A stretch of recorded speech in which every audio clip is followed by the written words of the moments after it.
Then Jesus said to the crowds and to his disciples, "The teachers of the law and the Pharisees sit in Moses' seat. So you must be careful to do everything they tell you, but do not do what they do, for they do not practice what they preach. They tie up heavy, cumbersome loads and put them on other people's shoulders, but they themselves are not willing to lift a finger to move them. Everything they do is done for people to see. They make their phylacteries wide and the tassels on their garments long. They love the place of honor at banquets and the most important seats in the synagogues. They love to be greeted with respect in the marketplaces and to be called rabbi by others. But you are not to be called rabbi, for you have one teacher, and you are all brothers.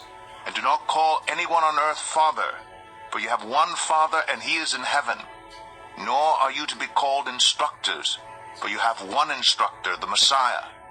The greatest among you will be your servant. For those who exalt themselves will be humbled, and those who humble themselves will be exalted.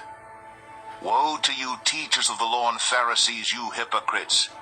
You shut the door of the kingdom of heaven in people's faces. You yourselves do not enter, nor will you let those enter who are trying to. Woe to you, teachers of the law and Pharisees, you hypocrites! You travel over land and sea to win a single convert, and when you have succeeded, you make them twice as much a child of hell as you are. Woe to you, blind guides! You say, if anyone swears by the temple, it means nothing. But anyone who swears by the gold of the temple is bound by that oath. You blind fools, which is greater, the gold or the temple that makes the gold sacred? You also say, if anyone swears by the altar, it means nothing. But anyone who swears by the gift on the altar is bound by that oath. You blind men, which is greater, the gift or the altar that makes the gift sacred? Therefore, anyone who swears by the altar swears by it and by everything on it. And anyone who swears by the temple swears by it and by the one who dwells in it. And anyone who swears by heaven swears by God's throne and by the one who sits on it. Woe to you, teachers of the law and Pharisees, you hypocrites! You give a tenth of your spices, mint, dill, and cumin, but you have neglected the more important matters of the law, justice, mercy, and faithfulness. You should have practiced the latter without neglecting the former. You blind guides, you strain out a gnat but swallow a camel. Woe to you, teachers of the law and Pharisees, you hypocrites! You clean the outside of the cup and dish, but inside they are full of greed and self-indulgence. Blind Pharisee, first clean the inside of the cup and dish, then the outside also will be clean. Woe to you, teachers of the law and Pharisees, you hypocrites! You are like whitewashed tombs, which look beautiful on the outside, but on the inside are full of the bones of the dead and everything unclean.